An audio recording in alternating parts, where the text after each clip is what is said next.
Alors, on va essayer de reprendre les choses en désordre.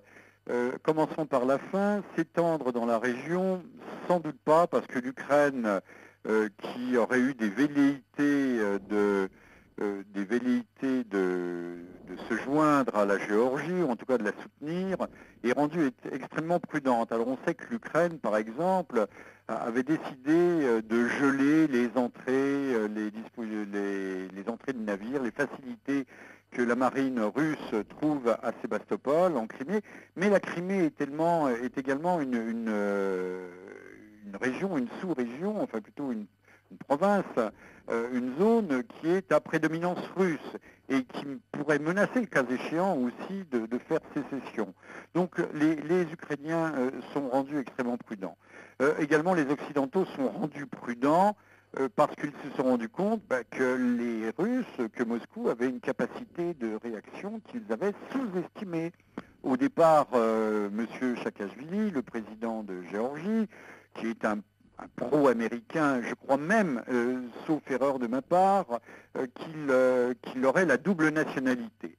Donc M. Saakashvili, encouragé, parce qu'il ne peut pas avoir agi seul et sans encouragement de la part de Washington, s'était persuadé, comme les experts américains, mais les experts un peu serviles, parce qu'on n'écoute que ceux parmi les experts qui vous chantent la chanson qui est agréable à votre oreille.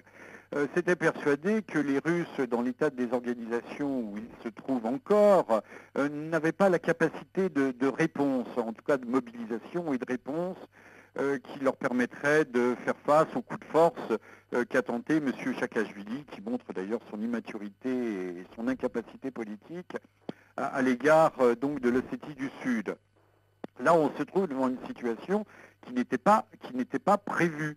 Or, pourtant, si on regarde bien les choses de près, depuis février dernier et l'indépendance du Kosovo, les cercles dirigeants et les antennes de la CIA à Moscou ne pouvaient pas l'ignorer, mais les rapports ont-ils été transmis, qu'il y aurait une réponse du berger à la bergère, que puisque le Kosovo était déclaré indépendant, contre la volonté de Moscou et d'ailleurs contre le principe même de droit international de l'intangibilité des frontières, eh bien il y aurait un encouragement des Ossètes et des Abkhazes à manifester une autonomie, dirons-nous, renforcée, comme cette autonomie renforcée que l'on avait accordée au Kosovo juste après la guerre de 99. Donc les choses étaient prévisibles, mais on n'a pas pensé, personne n'avait apparemment pensé que les Russes seraient capables de réagir aussi de façon aussi ferme.